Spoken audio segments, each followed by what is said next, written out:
बाबू कट्टा पिस्टल का बात मत कर, हम खुद सामने निकाल के दिखा दे। बाबू कट्टा पिस्टल का बात मत कर, हम खुद सामने निकाल के दिखा दे। मैं कौन सा रंगदार पैदा हो गई बटे रे? बिन जी के सामने तो पिस्टल चमका दे, उठाई ला औकात में। बोली जे कोहली चली सारी रतिया हवे ये जाना बिनवान के परतिया। बोली जे कोहली कांटा बीजा का शौक नहीं के ना शौक बा हथियार के।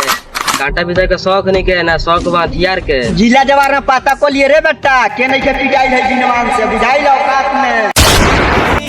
औकात में रह के बात कर बेटा।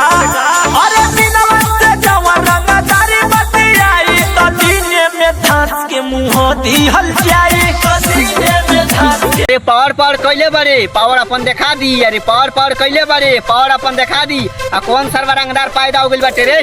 बिन जी के लइका के झुका दी, बुझाई ला औकात में।